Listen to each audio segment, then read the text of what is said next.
The following podcast is an RMG Media production. Welcome to the Renaissance Podcast, a podcast for Renaissance women and men who want to create a modern-day Renaissance in their life and business. We interview some of the most successful entrepreneurs and share their unique stories. Are you ready to create your Renaissance?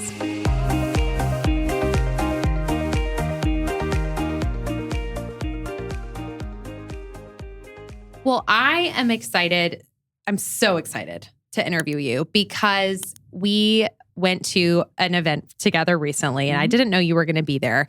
And it was an amazing event for women entrepreneurs, really heavy on women in funding and investing, and really a well done event. And I was sitting there next to, shout out Morgan from Brain Trust, who we just had on the podcast, mutual friend of ours. Yes. And I saw you walk in and sit behind me. And I just was so like, this was meant to happen, because I have had so many people tell me, you need to have Brittany on your show. You need to have Brittany on your show. And I think I knew we would meet. I knew we would cross paths, and I wanted that day to happen before I just coldly was like, hey, I stalk you. Hello, this is an email. And I just was waiting, and like, the Lord works in amazing ways. And you just sat behind me, and I just like went like this to Morgan. I was like, I'm gonna have her on my podcast. And then I had my moment, and everyone broke, and I was like, hi, I'm Sydney. I love you. Can you come on my show? Oh, and I loved it because we were standing right there in the room, which I always appreciate. It's like, why send the email when we can just schedule it? So we're like, I have my calendar. Do you have your calendar? Let's put it on the calendar. Man. So we just scheduled it right there. And here we are. Just how organic it was. I left and I was like, that's a true gem right there, because you were just like, I love that you have a show. I don't know who you are. This sounds great. What's your email? Let's schedule it. I'm available on October, whatever today is. And then here we are. And it's lovely. Let's do it. So, okay. Well, I want to kick off the show kind of with a couple of things. So you have this awesome quote in your podcast where you say, we believe that every experience is an opportunity for continuous improvement. And I love that. Yeah, that's a really moving quote. It's so good because you don't say every positive experience. You say every experience that we go through is an opportunity for continuous improvement. Yes. Like, just let that sink in. We're all going through a lot. We're all having things happen to us that we can't prevent. We're all trying our best. We're growing in our careers. We're trying to grow our businesses, and we're learning through those experiences. I'd love to kind of hear you speak on that line and how that kind of formulated for you. Yeah, it actually formulated during a time that wasn't my best season. And so I was working in corporate. My background before starting Career Thrivers, I spent 12 years at Pfizer. And so at this particular moment when that line kind of came to me, I was navigating a career disruption where I had turned down a big marketing role. It was the role I wanted. And I remember this is pre-pandemic, also pre-me stepping away from Pfizer, which had an amazing career there, worked with so many brilliant people. But when people ask that inevitable question, what do you do? And so I can remember I used to say, I work for Pfizer, and I'd see their eyes kind of glaze over, and then I'd say, Pfizer's the company that makes Viagra. And then they'd be like, oh, yeah. Now, of course, now that's not necessary because of the pandemic. Everyone knows, right? Who Pfizer is, or that name, that brand recognition has gone to a different level. But during this particular time, I was actually interviewing for a role on the Viagra marketing team. And it was the first marketing role I'd ever interviewed for. And as was thought, and, other people will share their advice for you based on their experience. And many people had the experience of it taking them several shots before they landed their first marketing role, especially transitioning out of sales. So completely different business function. I wanted to learn marketing. I believe marketing is the core of business. So I wanted to understand. I was well versed and had done really well in sales. I'm like, I get it. We execute. We know the customer inside, outside. But how does this all come to be? Why are we going with this message, with these customers this many times? I want to understand how all that kind of comes together. And so got some exposure to marketing. I'm like, okay, that's where I want to be. And so I'm like, okay, let me put my name in the hat and start down this path, because people have told me it's going to take a few times before I get my shot. And so this Viagra role comes up. It's a digital marketing role. I'm like, yes, this sounds amazing. I've heard great things about the hiring manager. And I go through the process. I'll never forget, it was a Friday. I was living in Chattanooga. It was about 5:15 Eastern Standard Time. And I get this call. It's the hiring manager. And she's like, I didn't want to hold you over for another weekend. I want to let you know that we've decided to move forward with you. And I did probably the most unprofessional thing to do when you're offered a job. I screamed in the phone. I love that. So excited. I could not believe it. And after I got off the phone with her, I'm like, okay, do I call my then fiance, now husband, Joseph, or do I call the wedding planner? Because now our cocktail hour has got to be New York themed. I could see the subways as centerpieces on the tables. I'm like going down this path, And of course, I call my fiance. And long story short, we decided, because we were about 7 weeks out from our wedding, I was working in Chattanooga. This role was in the middle of Manhattan. He was in Nashville. And he had applied and gotten a full-time scholarship to Goizueta Business School to get his MBA in Atlanta. Oh wow. My gosh. Jeez. So as life would have it, right, we say, it's easy to say, oh, family's first, family comes first. But this was that moment of testing. And so I ended up turning down the job, and that started a cascade of what I now get to talk and teach a lot about, which is career grief. Disappointed a lot of people. I was very disappointed. Like, I was just all in on, like, this is going to be an amazing opportunity. This is a global brand. Like, it's everything that I would want, except not the best time. And how are we going to make this work? And perhaps it's not the best time for our family to make this move. So turned down the job. And of course, I didn't turn down the job at the company down the street, but at the company that I still had to show up in every day. And so that process for me did two things. Not only did that quote come out of this moment, but it really taught me, one of the reasons why I'm so passionate about the topic of personal branding is because I didn't know it then, but I had to learn what that meant, because there were a lot of people who, because of that scenario, completely changed their perception of me. Right. There were a lot of opinions that, I should have made the sacrifice and took the role. I had one mentor look at me and he's like, you just committed career suicide here anyway. I'm like, oh, okay. And it took me a few months, but I had to make a decision to own my narrative and really rewrite my story inside of that organization, and ended up with an even better marketing role, full relocation package. It was the right time. My husband had gotten a job at Gensler up in New York. And so the waiting paid off. But that moment, that about 18 months really taught me that even in this really tough moment where, I could hang my head down. I can just just let this moment pass, just get through it. But I learned a lot during that time period that I still lean on today. The other kind of reason for that line coming to me is based on my dad. So I grew up the only girl, youngest of three. And my dad would always tell my two older brothers and I that the biggest room in our house is the room for improvement. So kind of growing up with that mantra and, parents that always valued education. My mom was one of the first students to integrate the University of South Carolina. Wow. She was a Gamecock, and she just really always would share about the importance and the value of education. This just idea of like always learning, always looking to get better, even when you believe you're at the pinnacle. Or if you're at the opposite, if you're like, down in the valley, like there's an opportunity for you to learn and grow. Wow. Yeah, I was going to ask you before you kind of went into your parents' piece, which I'm glad you did, was just like, how do you have this like emotional like maturity that you have? I feel like to make that decision, to make that, really well thought out decision of like, man, New York City and like this whole situation and turning that away. I'm sure the salary, everything, that is a very emotionally mature way of thinking. And I just would be curious as to like, how you've gotten to that point. Because I feel like you are such a wise person too. Oh, well, thank you. I'll tell you, in the moment, it was hard. It was probably, one of, I would say, the top 4 hardest moments of my life, because and what I learned in that moment, looking back on it, was that the grief that I experienced around the disappointment of not taking the job was less about not getting the job. It was more about letting all these people down. And so what I learned is that my sense of loss that I felt was around like this lack of trust now in people's confidence in me, right? Not only as a high performer, but as a decisive leader to decide that I want something and to actually go after it. I had disrupted that. And so their trust in me was different. And so I had to go back and repair those relationships and have those tough conversations.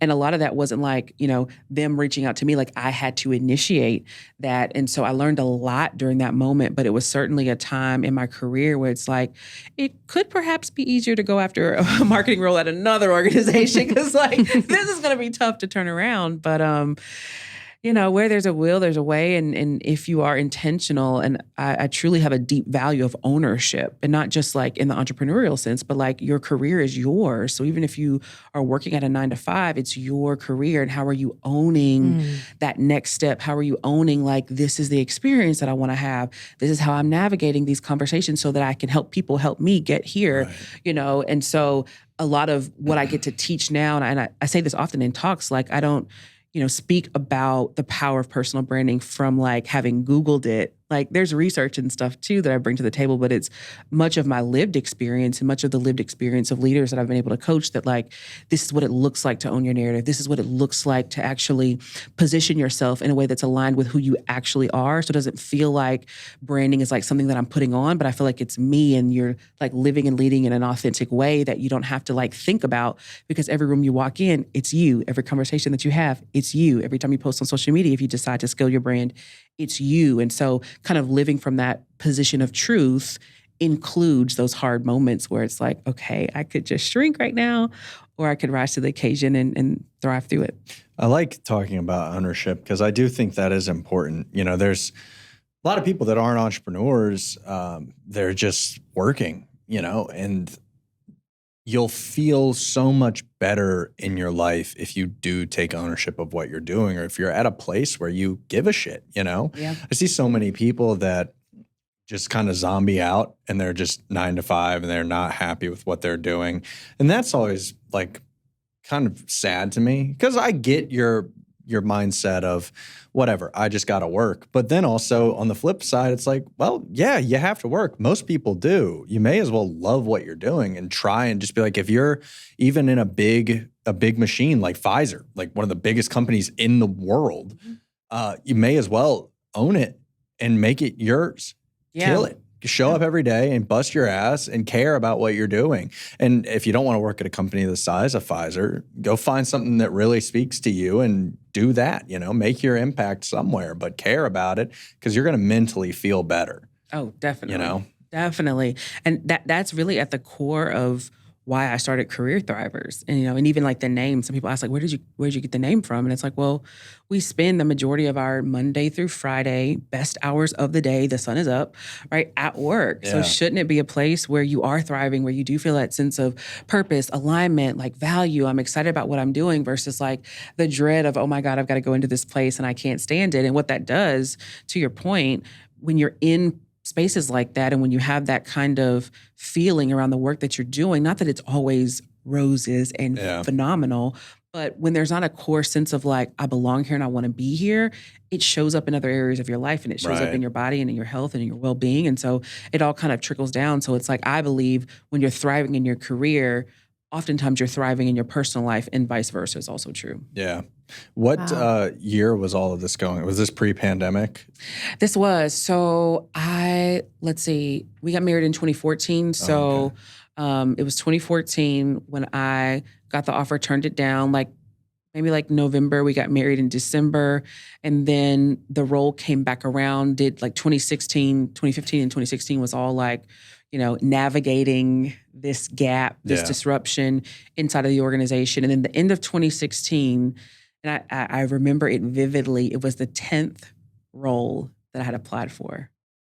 And I can remember praying Lord, if I don't get this one, I'm going to take it as a sign that I'm not meant to do marketing here. Oh, wow. Because I've done my due diligence. I've had the conversations. I've put my name back in the hat. I've gone through these interview processes, been, the second one, we're sorry to say, I've gone through all of this. And if this one isn't it, it's fine. I'll go the sales leadership route and we'll be good, And I got that last role, and it was literally a role that was tailor-made for me. Wow. tailor-made for me, It's like the funny how it work works that I was out like doing. that. Yeah, and like the Viagra role before didn't have relocation, so our move was going to be on our dime. This was a full relocation package Wow. with like all the bells and whistles. So everything about it was so redemptive in that like it was like the God wink of like you made the right decision Yeah. years ago, and this is the time and this is the role. So that was 2017. And then 3 months after, we moved, we're like, okay, we're doing this.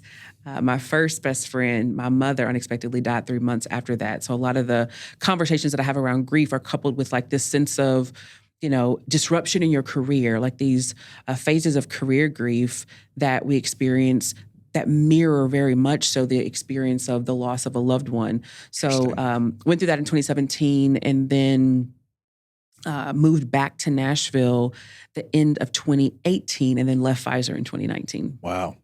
That's great. Yep. So it's been quite a ride. Yeah. Quite a ride. Yeah, you've been on a journey and it's just inspiring to hear. I mean, just your whole story is just amazing. And then just your whole ethos now and just like giving back to people that are in that same boat where you were almost 10 years ago of like just discouragement. So listening to your podcast, you said something recently in one of the episodes that really resonated with me. Just I think being in a position of running a team and just like thinking of them. And you said there are 3 keys to advancement in a career. The pie, I don't know if it would be called the pie method or just the pie kind of word. So performance, image, and exposure. And 90% of advancement in the workplace is image and exposure. That was like such a light bulb moment. And I actually talked to Walker about it earlier. Yeah. Like, you think about the work people are doing. You think about kind of their job description and they can be putting their head down, putting the work in, checking that box, and they're really getting work done. But they're wondering, why am I not advancing? And it's like you said, it's that image and that exposure. I would love to hear you speak on this a little bit more. Yeah, I would say especially for women, this is a light bulb moment. And for me, my personal story is that I grew up an athlete. So I grew up playing basketball and then in high school I started doing volleyball and track and other things. And so particularly basketball was my primary sport. And I can remember especially with AAU, basketball is a competitive sport, but I was never really a talker on the court because I didn't have to. Like my stats spoke for me. I was on a winning team. I was a main contributor in the win. So like I didn't have to do all of the extra because I just enjoyed playing the game and I was good at the game. And so then I took that same perspective into corporate.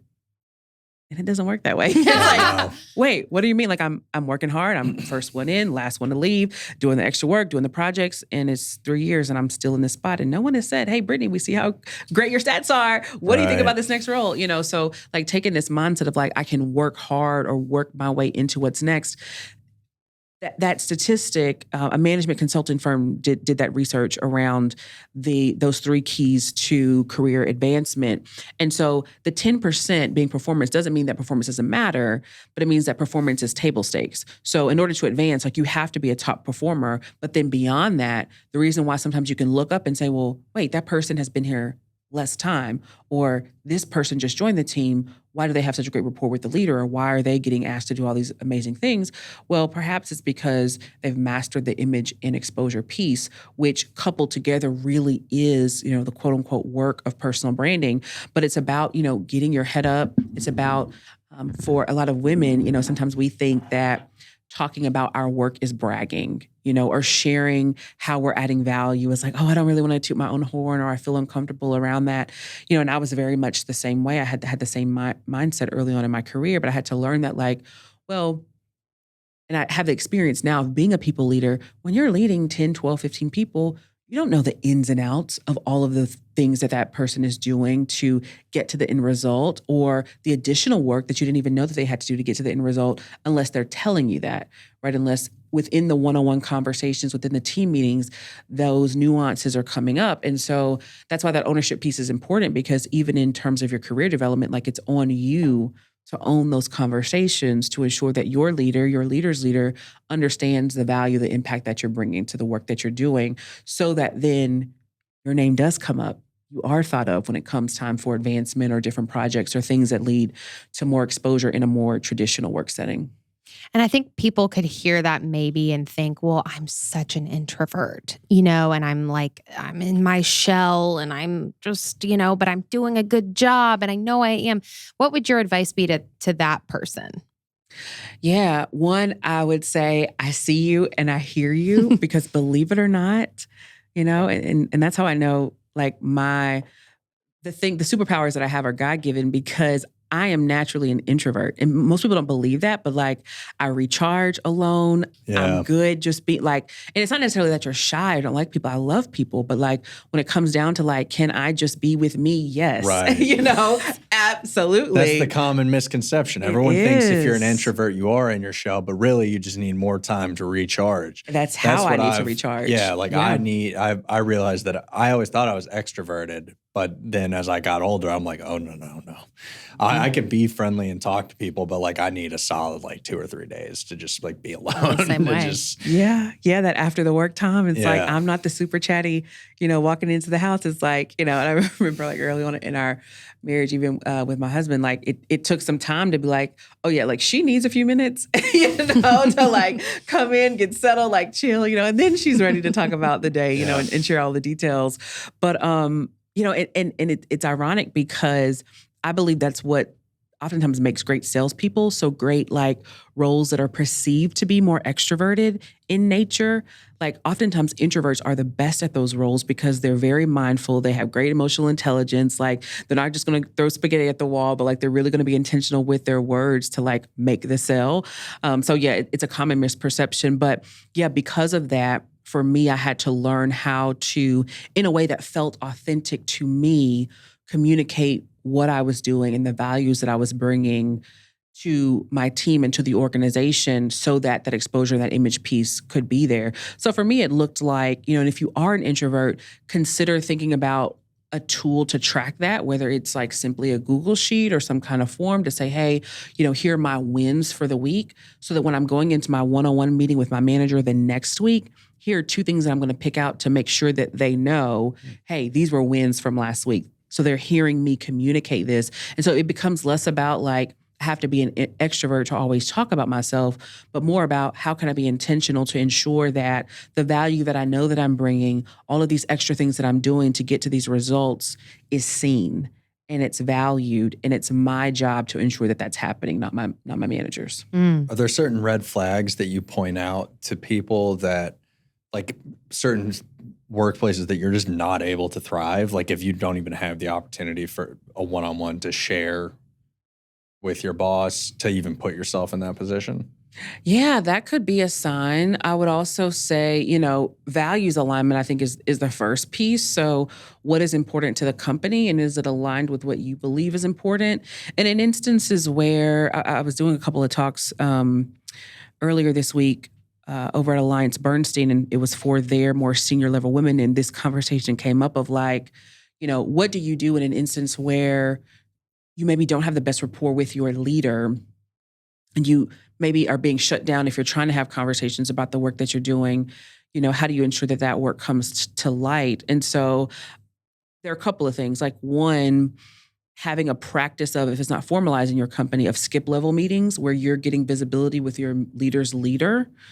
And then 2, making sure that even if you aren't asked to have the meetings, you're initiating a cadence of meetings with your leader to say, hey, and you coming with the agenda and you saying, hey, here's not only what I'm working on, but here's me looking forward in my career. Right. And here's what I want to do next. And I think, again, that is a demonstration of ownership, a demonstration of like, this is my career. I want to make sure that we are aligned with like, here's where I am, but also here's where I want to go. And just having that level of intention. But the skip level visibility is critically important. Like, and even if that structure isn't there, you being curious enough to create it and you being curious enough to get out of the silo of like your business unit, your department, your team, to get exposure to other areas across the organization is phenomenal. And within larger corporations, typically employee resource groups or business resource groups are a great way to do that. So affinity groups and projects like that oftentimes will open you up to get more visibility with other areas of the business. And then again, it's on you to cultivate those relationships. What about in a smaller business setting, like with teams, 10 to 15 people? Like, what would your tips be for people that work in smaller organizations to kind of get that visibility up? Yeah. So I think in smaller organizations, you can assume that the visibility is there. Kind of there, built in, right? Right. And I think that could be a slippery slope, though, to then not communicate. Because you think, oh, well, there are less people here. Surely they know what I'm doing. They see me physically. Right. They see me every day. You assume you're being heard, but you're not. But sometimes you're not. Like the nuances of what you're bringing to the table aren't being considered, or your leader may not even be aware of them. So I would say it's still just as important in a smaller organization to have those conversations. But also I would say to be thoughtful about what matters to your leader. So startup, mid-sized organization, or large organization, there's this V word that we throw around on the internet a lot that I don't think we fully unpack what it means, and that's value, right? Everyone wants to, quote unquote, add value.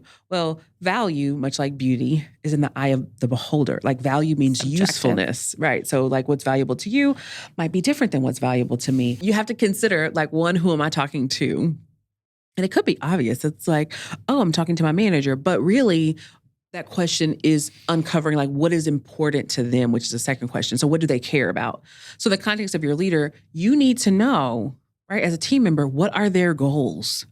What is their vision? What are their aspirations? What do they care about? And then the third question is, well, then what do I have to add or to share that helps them to advance those things that are important to them? And that's really how you show up, I think, in any size organization, but particularly in a smaller one, to create opportunities where there aren't any.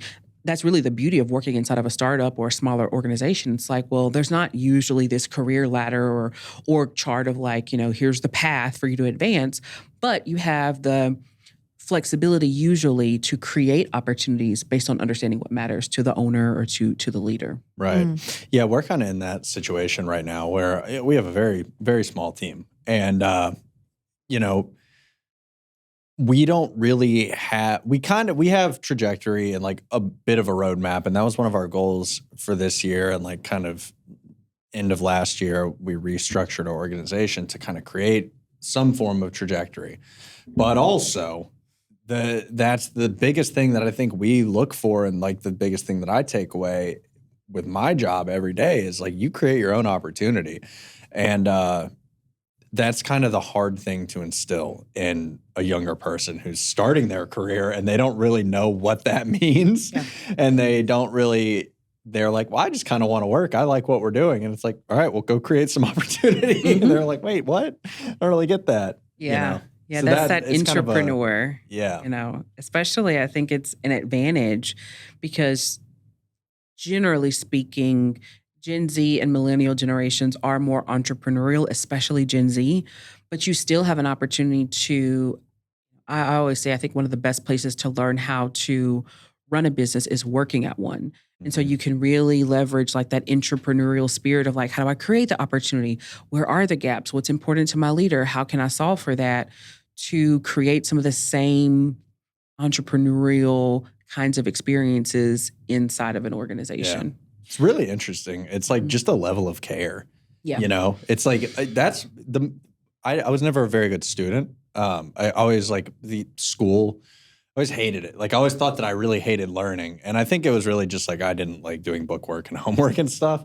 But now my life, I'm mainly motivated by learning new things, whether it's something in business. Like I love talking to you about this and hearing your story. And that's why I love doing this podcast, even though I feel burnout with it sometimes, or I'm like, this is fun because I like to talk and hear different perspectives. But like same thing with video work. I'm deeply inspired by other creators. So I love to try new things and push myself.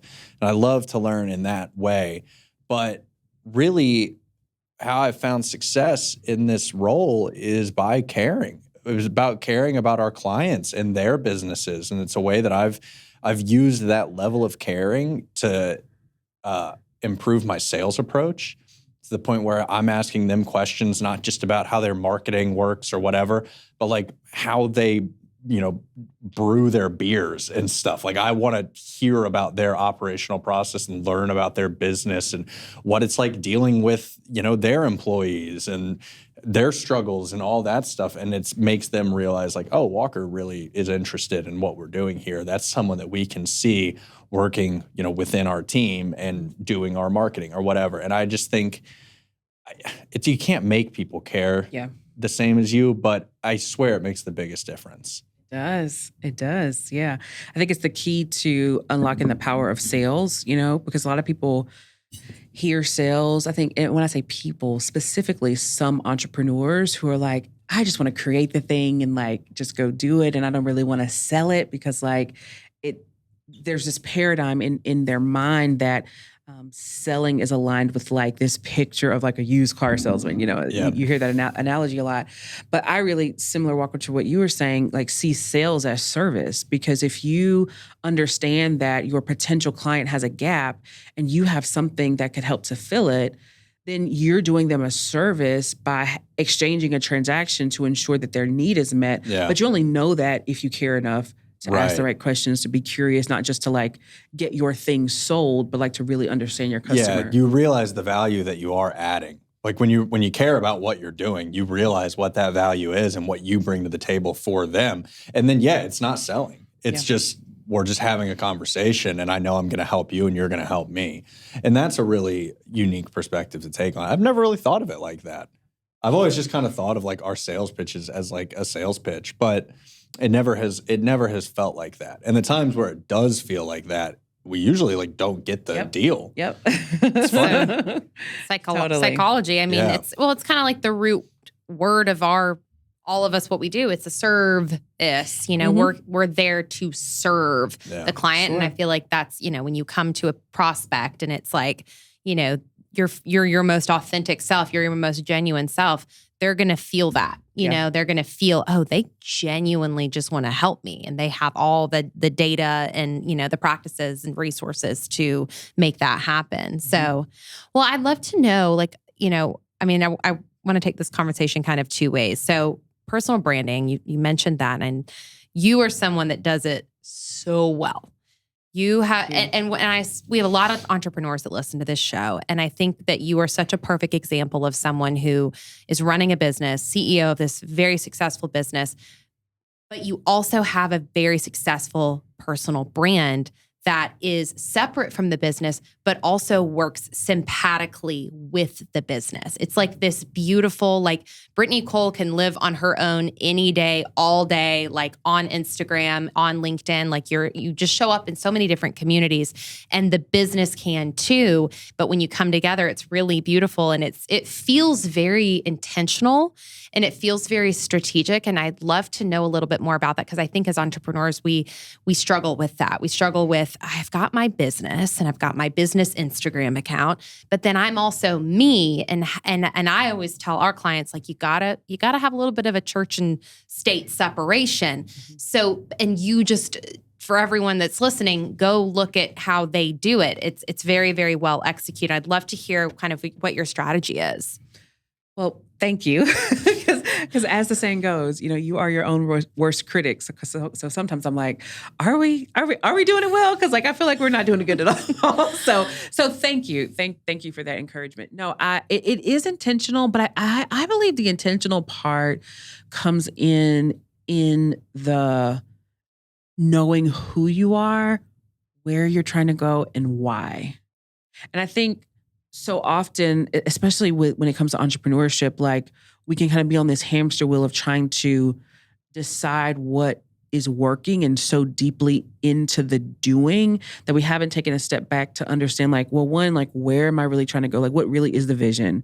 Not like, what's this template for how I can like put a nice vision up on my website, but like, where do I actually see this company going? What is my role in it? And then why is that important to me? And then what are the steps that I need to get from where I am to that place, insert, strategic objectives, goals, and all the things. So it is intentional in that way. The other piece to the personal branding side of things that I always like to just communicate, I think sometimes we start with the last step first. And I think the last step in your personal brand is social media. Like, I don't see I don't believe that social media is my personal brand. I believe social media is a tool I use to scale my brand. I'm not creating my brand on social media, but I'm leveraging that network to scale the brand that's already there. So it's like before you get to which platform am I going to be on, which colors, which Canva template am I using today, it's like, who am I? Like, where am I trying to go? And what's the message? And in terms of your personal brand, I think that's the easiest place to start, because it's you. So then again, what's the first step? I believe the first step is self-awareness. It's like a deeper understanding of who you are, what matters to you. Like, I believe the three probably most powerful questions you can ask yourself are, what do I want? Higher order question, why do I want it? And then the third question is, who do I know that can help me get there? Because any big vision requires community, requires other people, it requires collaboration to get there. And so I think when you have a better handle on those three questions, it allows you to show up in spaces more authentically. And then you get to add all the bells and whistles, because any graphic designer, marketing agency, you go to, like, they're going to ask you the strategic questions to better understand. Great, you want these beautiful assets, but like, in order to do what? You want them to say what? Like, what's your message? So it's like you have to kind of do that bit of introspection and soul searching to get there. And then I think you figure out and you strategize around, like, how do the two go together, similar to what you were saying. So in selling a service with Career Thrivers that, is, at least today, largely dependent upon, my personal brand, I'm able to leverage my expertise in the leadership development, in the diversity, equity, and inclusion space to get the foot in the door. So for me, my, gift, I call it my divine deposit, is teaching and speaking. I love doing that. If it's like, if you had to take everything away and only do one thing, like it'd be that. It'd be encouraging and equipping leaders to thrive, And so, but through that, for me as a service, doing it professionally, it also becomes great marketing for these other things to then, when we're working with corporations, being able to scale up to larger engagements to bring in a team and do, more work. So I believe for any, especially service-based entrepreneur, leveraging your personal brand is a great way to go. Now, of course, I acknowledge there can be a bit of a slippery slope depending on how you want to exit. So, if you're thinking about, becoming acquired and making sure that like your service can stand on its own without you, I think there's some due diligence there. But I would say most founders that I have had the privilege of sitting down and talking to that have sold their company or are doing really, really well, like Donald Miller comes to mind. I was just with him yesterday. He has a mastermind that I'm a part of. Love Donald He has Miller. this incredible mastermind he started. There's a group of Black founders that he's been pouring into for like 2 years now. That's awesome. And so, if you look at his business and Business Made Simple, it's like I asked him a question the other day about like Black Friday. I'm like, what are y'all doing for Black Friday? He's like, I don't know. And I'm like, goals. I am working towards being able to not answer any questions in Career Thrivers because someone else owns that. I have no clue what we're doing. I have no clue what's happening. Someone else is on that. Someone else does that, right? Like, I have no idea. And that's the goal. But if you look at how he built his business, it was really centered around like his writing, like his core thing. And then he was able to build systems and structures and put those in place. And he tells a great story about like that awareness of like, oh, he didn't really have a mentor of his, he didn't have the system in place to really scale a business. He was seeing growth and seeing his business advance. And then he had to create the system by which this business can operate without him, or at the very least, with him operating in his zone of genius, like operating in his, creating content and writing and speaking and all of those things. So I see Career Thrivers modeled in the same way. I often tell people, in my mind, the work that we do today, the vision for it is like a Franklin Covey meets John C. Maxwell meets Oprah, right? And so like it can live on its own. It will eventually have its own CEO and like be moving and shaking, and then I can like write and speak and have a TV show and do this cool creative stuff over here. So that's the vision. That's where we're headed. You didn't ask that question, but Well, it's how good to know. I got there. I like to see that. That's so cool. Yeah. Which also, Donald Miller. Awesome. I mean, like he's one awesome. of the best follows on Instagram to just like Totally. feel motivated and positive. Yeah. I love it. He posted once a little while ago about it was like 5 ways to know that you're with the right person in your life. And I was watching the video and I was like, all right, do the test, see if my girlfriend's really the one. And then all 5 of them, it like checked the box. And I was like, oh, this is cool. So I really enjoyed that. Yeah. I would love to shift gears a little bit because, I mean, you are so brilliant with speaking to leaders. And I love just hearing you talk about that. I've, listened to your show, I've seen all your videos on your Instagram. Just would love to hear, like, what are some of your favorite pieces and nuggets for leadership? I think we have a lot, like I said, a lot of entrepreneurs listening, a lot of people. I mean, everyone's a leader in some way, right? Mm-hmm. So just like, share it to us, Oprah.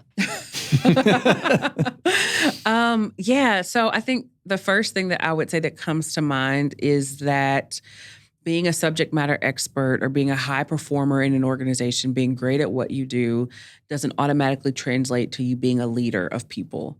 And so people leadership, I believe, is a different skill set. Like, you can be great, and it takes skill to be great. It takes, a lot of great core competencies to be great, right? But being able to then bring the greatness out of other people is a different skill set. So for a lot of people who maybe don't have, high emotional intelligence or are able to kind of perceive and be flexible when it comes to the needs of different people and how I need to adjust as a leader to bring the best out of other people, like, those are skills that I believe you have to develop. One. The second thing that I would say is I see leadership as a privilege. And so because it's a privilege, then I believe the onus is always on the leader to be the chameleon. When I say be the chameleon, I mean, in the traditional corporate settings, sometimes there's an interview question when it comes to people leader roles of like, what's your leadership style? And that question always gives me pause because I'm like, well, it really doesn't matter what my leadership style is because I need to flex my leadership style to what will bring the best out of Walker because he's on my team. So however I need to show up to ensure that I connect and to ensure that I am, providing what he needs in order to be his best, that's the leadership style that I need to take on, which might be very different from the leadership style that I need to bring the best out of you. So I think like the leader has to become flexible in that way to really deprioritize ego, to say, I need to understand and connect with my people so that I know how to bring the best out of them. And that might look different times 10 or 15 or how many ever people are on your team, And the last thing that I would say is there are levels to leadership. And so you mentioned this. And so at Career Thrivers, we build most of our instructional design around 4 levels of leadership. So the first is personal leadership, being a leader of self. The second, and that's like everyone kind of falls into that space. It's often, I believe, one of the most overlooked areas of leadership, better be more aware and better understanding who you are and your identity and how that impacts and shows up in how you interact and engage with other people. So there's a leader of self, a leader of people, right? That's your manager, a team leader. Then there's a leader of leaders, meaning your direct reports have direct reports, right? And so there are different competencies that are needed when you are leading leaders that have direct reports. And then the fourth level is an organizational or executive leader, right? That person definitely needs to be visionary, needs to be thinking ahead, needs to be staying in their lane and their superpower, needs to be able to tap into innovative ways of thinking because they are not so much typically in a traditional setting caught up in like the internal operation of the org, but where the org is going.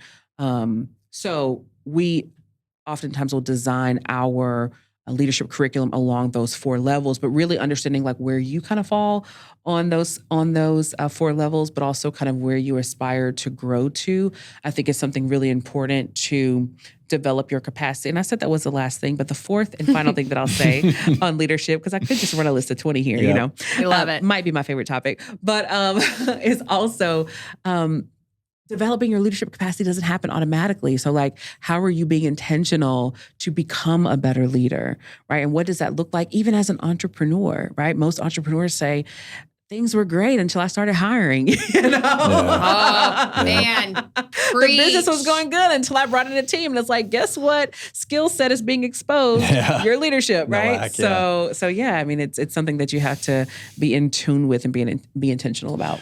It's so hard. Yeah, it is. I was going to say, like, the biggest thing that would probably be the most beneficial to me is the adjusting like how you lead dependent on the person because everyone's different. Chameleon. What if you can't be a chameleon? What if you like Toxic trait. what if I'm not positive? What if I can't help someone? What if I'm not good at like that thing? How do you work at that? It's a hard, like that. I get it. You got to learn and like try it, but just bring up love languages. You know, like I maybe don't really understand all of them at all, but someone is really like responds to a particular thing. Well, in context, because Brittany doesn't know you very well. I mean, Walker has a lot of empathy. He has so much empathy, which I don't think he realizes is such a strength. And I would love your thoughts on this, but I kind of think that's what you're saying when you're saying being a chameleon. Just have empathy, which really means just care. Yeah. And so that is a strength of yours. So you're making it sound like you are like kind of just a wall, but you actually are a very big-hearted person. Right. Well, yeah, I guess. But I guess I just don't really like leadership. Like, let me whisper that into the mic. maybe the team won't hear.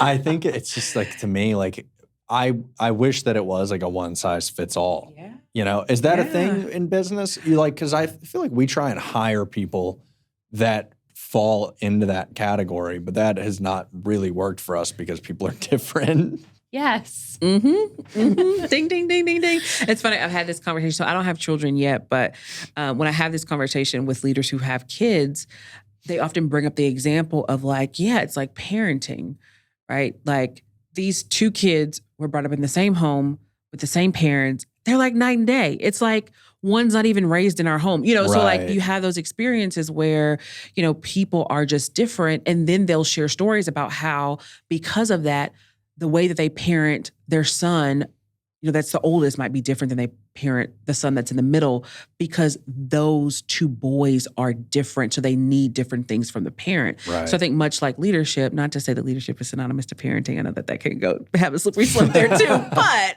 you know, similarly speaking with just the ability to be able to adapt, I think you're right. It does start with care, which then helps you to become more aware so that you can actually make a connection with the person. And so I think that empathy is a huge foundation to great leadership. It's like, how am I putting a pause on how I would think about this, how I would solve this, you know, what I would do in this instance to understand the point of view of the person that I'm leading, and then to create an opportunity where I'm able to better understand their perspective. And then if I need them to do something different in the scenario, I have more context as to why they're making this decision, which I believe helps the leader really go from a leader to really being a coach. There's a great framework from Ken Blanchard on situational leadership that I think is one of the best models when it comes to how do you transition from being a leader in the like traditional authoritarian sense to really becoming a coach. And it's very similar to this idea of being a chameleon, right? Like the framework essentially says that based on not just the person, but their level of competency in the area, you might need to adapt between delegating, directing, coaching, right? Like based on their level of understanding with the project or the assignment that they've been given, right? Which in my mind is an even higher level order of not just understanding the person, but understanding their capacity to complete certain assignments based on their skill set and competency. So that's why I go back and say, like the way that some organizations approach leadership, which is how do we promote the best performer, does not always equate to the person being in the best role to become the leader. And that's why even if you think about sports for a second, some of the best coaches haven't done what they've coached their players to do, right? But they're great at coaching. Like Tim Grover comes to mind. He has a phenomenal book called Relentless. He was a trainer, not a coach, but a trainer for Kobe Bryant and Michael Jordan. And so he doesn't have 7 rings, right? Or 6 rings or 5 rings, you know. He hasn't been an MVP in the NBA, but he's been able to coach those 2 high-level celebrity players that we all know their names and love them to bring the best out of them because he has that skill set. And so I think leadership is the same. I don't necessarily believe everyone is a level 2 3 or 4 leader. Some people are level 1 leader. You're a great leader of self. Continue to work in that space until you develop your capacity to bring the best out of other people. Because at the end of the day, that eventually trickles down to the bottom line, like it trickles down to the business, especially in, well, really, I was going to say especially in large organizations, but large or small, where you see higher levels of attrition. And in the average corporate organization, every time someone leaves, it costs an organization anywhere from $15,000 to $45,000, depending on their salary and their role, and upwards of that if they're more senior. So it's like the lack of leadership capacity to create a culture where people can actually thrive actually costs the business more than it would to develop that leader so that they can actually bring the best out of people, so that they are retained within the organization, which is a lot of the work that we do. So it is a tall order, It does oftentimes take more time, but in the end, it's worth it. And I'm thinking about a very successful exited entrepreneur that I was having a conversation with earlier this year, and she was talking to me about her career journey and about how, similarly to I think where you were going, Walker, she's like, that just wasn't my thing. That's how she would say it to me. She's like, that just wasn't my thing. Like, I'm not a people person. I'm not like, I know how this business is going and where it's going, and like, that's my thing, but all the rest of this is not my thing.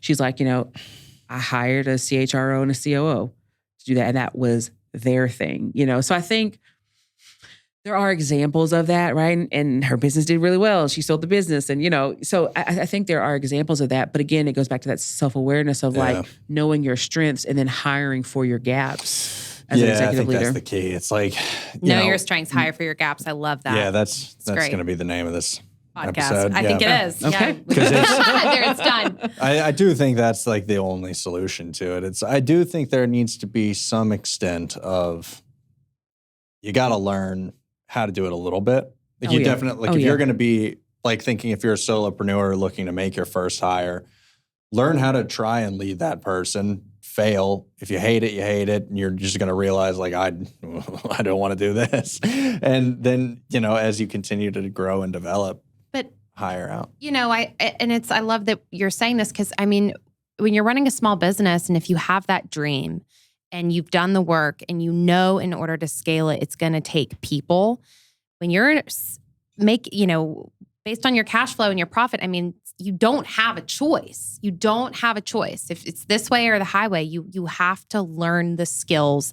You have to constantly be working on yourself in order to get to that point where you can hire, for someone. And we just this week got to the point where we're bringing on a fractional HR company, because awesome. Not because I'm throwing in the towel. Yeah, totally. Because I'm like, just trying to scale this. You got to do what you got to do. Got to take care of my people and have compliance and make sure we're doing things legally and correctly and also compassionately and well. How can we become better leaders though? For those of us that aren't there, just want to be better leaders. Yeah. I would say listen to the feedback that you're getting. And if you're not getting feedback, that's a sign, right? And so I believe second to marriage, entrepreneurship is the best mirror to show you. Like, I don't think there's anything, like I haven't had a role, at least, maybe there are some, and I'm sure maybe more executive C-suite level, Fortune 500 roles are probably similar in essence. But in my experience, second to marriage, entrepreneurship is like, ooh, that's a gap. That's a strength, but that's a big weakness. Oh, you need to work on that. What the heck were you thinking there? Like, you did a really terrible job there. It's like, it's like, whoa, like I did not see any of these blind spots when I was, inside of this safety net of making my 6-figure salary and my cute bonus every quarter. It's like, I didn't see any of this stuff. Like, I thought it was amazing. I'm not so much, so it will show you. And I think because of that, that level of honesty in how are you creating a feedback loop for yourself as the leader to get a better understanding of how you can become better if you aren't seeing it yourself, and then I would say when you get that feedback, listen to it. bigger organizations oftentimes will have like exit interviews when people leave. I think it's a great practice for smaller orgs to have, but I also think there's a thing in the human resources space called like stay interviews as well. So like, what is the cadence of receiving feedback from your team so that you understand not only how they're experiencing your work environment, but how you're showing up for them as a leader, so that you're getting that feedback just as much as you want to give it, so that you can understand what your gaps are. And then I would say for leadership development specifically, while I believe it's important to focus in on your strengths, I think you do need to be aware of and decide where it makes sense for you to work on areas that are your gaps. Because oftentimes, and this might be a tough one to swallow, but just stay with me for a second, right? Oftentimes, high turnover is a sign of underdeveloped leadership that can be improved, right? So if you find yourself in a space where, I made a new hire, they came on board, they're not getting the work done, it's faster and easier for me to just do it myself. Then why am I paying them? Then, oh my goodness, they're not getting it done. They got to leave because I'm upset every time payroll comes around and I got to pay them and they have not done what I've asked them to do. And you cycle in that space, person after. Listen, the common denominator It's you. is you. Yeah. So, and I'm speaking from personal experience. It's like, it's not them. Yeah. It's it's really, it's so true, man. And like, I think knowing our industry, and maybe yours too, just the small agency space. I have a lot of other friends that run agencies, and we've all been in rooms before where we're like, man, there's so much turnover in small agency life. And it's so easy to just be an ego and be like, yeah. Gen Z. Right. Come on. Blame a whole generation. Just blame A whole generation. Like our parents did with the millennials. Totally. And it's like, I think there's a common thread there of like, well, if you're running an agency, a social media agency, you're probably a millennial at this point and you are young, and not to say we're all to blame, but yeah, totally. And that is so true. And it's are you willing to do the work? Yeah. Are you willing to take that mirror and look at yourself and really look at yourself and really have that time to just have self-awareness and let yourself feel and let yourself know that there are so many things that we have to work on. But what an awesome knowing. What an awesome thing when you have that knowing of like, man, wow.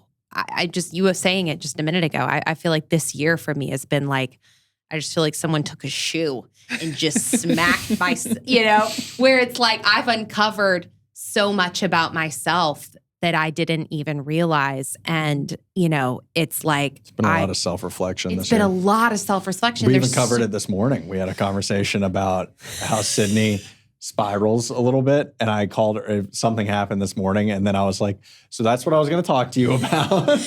You spiral, Yeah. and then you spiral, and then that causes, leaders, when we spiral, everyone feels it. Totally. It spreads, and then it can become toxic. Yeah. And I said that this morning. I was like, all issues within organizations stem from the top. Totally. And Ouch. leaders don't like to hear that. And I'm like, listen, I'm just a messenger. But like, this organization looks a lot like the leader. Yeah.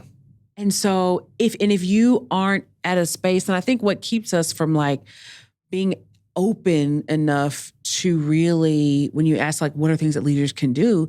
Like, plainly check your ego, because oftentimes what keeps us from making the improvements, it's our wanting to prove that we're right, or wanting to prove that it's not that bad, or wanting to prove that it's someone else's fault, the reason things are the way that they are. But even going back to the hiring example, it's like if you brought someone into the organization and you hired them to do one job description, but then your expectation of them are these 20 other things that they did not interview for, and they're coming into the organization not knowing that like this is a part of your job. Oh, but hey, it's a startup, and so we just roll up our sleeves and get things done. And it's like, well, hold on a second, because is this the right person to do the 20 Right. extra things that they didn't know that they were going to do? And then there's no conversation around, here's the expectation, here's how we're going to track and, measure your performance and your improvement, like your scorecard. There's not a system in place to help to support their performance. And then it's like, oh, well, another one bites the dust. That's on the leader. So it's like, Yeah. how do you become aware of that, sit with it, and then make a plan to improve it? Yeah. Yeah. And I do think the employee is changing, talking like Totally. Gen Z, yeah, whatever. But like, I don't think I don't want to say they don't care as much, but they're definitely not putting up with as much bullshit as like people do.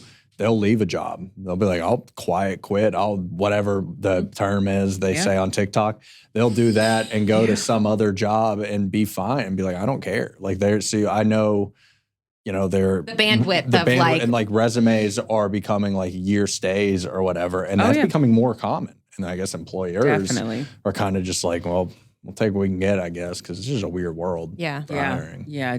It's a completely different set of values where like, my parents or baby boomers, they wanted to, longevity was a value. So if you could stay at the organization until you got the gold watch, until you got, whatever it was to showcase your tenure there, that mattered most. Where for many Gen Zers, they really want, and millennials too, it's like you want that sense of purpose, but you also want to know that you're contributing to the work that's being done. And that feedback, becomes really important for younger generations. And so, as well as development, that's a big one as well. Like, this is a place where I can actually grow. This company is investing in me. I'm able to see a respect, I trajectory. think. Yeah. And The so like respect is a big thing. that matters a lot to them. And if they don't see that, then like I'll go to the next. Yeah, but it's funny because it all goes back to the top. Yeah. It's like how those leaders are treating them. And then like, if they aren't respected, they aren't valued, they don't feel like they are, then they're going to go, so you always got to make sure you're doing that. Yeah. I also think it's different when you're looking to hire too. And it used to be the mindset was, well, they stayed at this company for 5, 6, 7 years, like you were just saying with the baby boomer generation. Whereas now I feel like that's not as impressive. I feel like just being in a position of someone who's hired, I don't always care if you've been at a job. Now, if you've been at 6 different jobs for only 2 months of each, then it's sort of like, okay, we have a problem here. Mm-hmm. But I just think that it feels like it's the tone of the nature of work right now. Yeah, I think the workforce definitely is changing, and the impact of artificial intelligence, which we've only scratched the surface of how AI is going to impact workforce development. Like I don't even think we are really learning it. We're just kind of scratching the surface of what that might look like. Like, and I read an article the other day where a thought leader was saying like he believes that AI is going to naturally create a 4-day work week. And it's like, well, you could see that. Like if I think of some of the things that used to take me 2 hours to do that now take 20 minutes, it's like, whoa. Amen. So you shouldn't it be is going to punished. change. I always say this, like I learned this through video work because there was a point in time where I used to charge hourly and then I got far more efficient. And I was like, well, hourly doesn't make sense because for what used to take me 3 or 4 hours to edit now takes me 30 minutes. Just because I'm good doesn't mean I should make less money. Totally. If anything, I should make more. I'm better. It's the same thing. It's just because you can get everything you can get a whole week's worth of work done in 4 days doesn't mean you should be punished and have to work that 5th day and just sit in your office and do nothing. Just to say you're there. Just to do it. Like that's something I'm really proud of that we've done in the last year is kind of implement a 4-day work week where Fridays were remote. And we always tell our team, we're like, you don't have anything going on, I'm cool. Like, as long as there's no fire, I'm cool with it. As long as, like, if I have to ask a question about something, just don't take 3 hours to respond. Make it seem like you're working.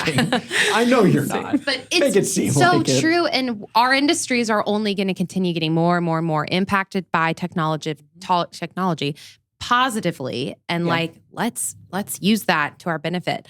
Okay. Well, as we're wrapping, selfish question. I want to know a day in the life of Brittany Cole. I would like to know what you do, how you go about your day, And, we usually end our day on Instagram Live. I love hanging out with you over there. So how do we start our day? And I'm sure every day is very different, but I'm just curious. Yeah, every day is definitely different. So I'll just take this week. So I recently joined this hot yoga studio out in East Nashville, and they have this hot yoga class in the morning. So I'm either doing one of three things for some type of movement in the morning: that class, personal training, or we have like a Lululemon mirror at home. So I'll do that. And then I like to do some type of devotional in the morning. So like for me, my mornings are like sacred. So I try, if I can, doesn't always work out this way, like meetings start at 9 so that I can have my 6 to 9, whether that's like, catching up on work, admin related stuff, doing my whole morning routine, some sort of movement, devotional, like easing into my day. And then it really just depends. So like this week, Kirby Miller, shout out to her. Yesterday I was with her. Yeah, she asked me, she's like, what's been the highlight of your week this week? And I sat there and I thought for a second, I'm like, well, the first 3 days of this week, I started my day getting to empower women. And so I had a women's group that I spoke with on Monday, and then the 2 days of working with Alliance Bernstein, Tuesday and Wednesday. And it was just such a joy. Like we had some of the similar conversations that we're having now, a lot of like, how do you show up and thrive as a woman in a corporate setting and owning your career, your personal brand and all of that. So if there's some level of like speaking virtually that I'm doing, that's usually incorporated in my day. From a weekly perspective, I try not to have meetings on Mondays. So like a no meetings Monday, which for me is time for instructional design, creating content, writing. I'm working on my second book right now. Wow. And just other admin related things. Just like little things like writing a book. I mean, I feel like my pace has been slow, but I had to like wait on the divine download of like what I'm supposed to write, and I have got it. So I'm like, okay, I'm going all in on this one. I'm really, really excited about it. So yeah, that's usually Mondays, and then Tuesday, Thursdays are usually client facing days. Wednesdays is usually a client deliverable, so more like working with the team, and then Friday is like admin and catch up on what didn't happen throughout the week. So. That's usually what my week looks like. And then there's usually some level of like, community involvement related type work. So like yesterday I went to Nashville Podcasters, had an event, went to that. Professional development is sprinkled throughout the week. So I'm in a mastermind right now called Traffic, Sales, and Profit. We have a touch point every Wednesday evening. And so, yeah, it's different.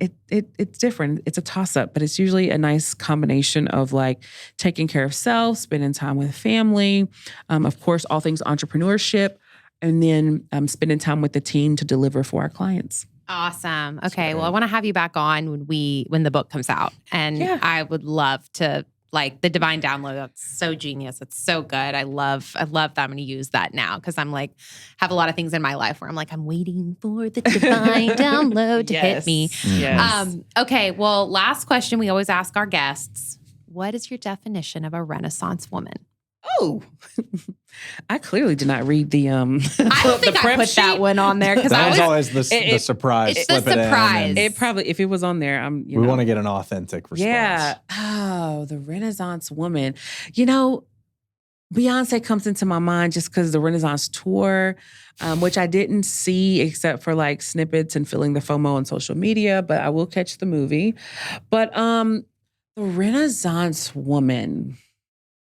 I believe that the Renaissance woman is the woman who has reinvented her life and career based on who she is and what she wants with purpose, courage, authenticity, and joy.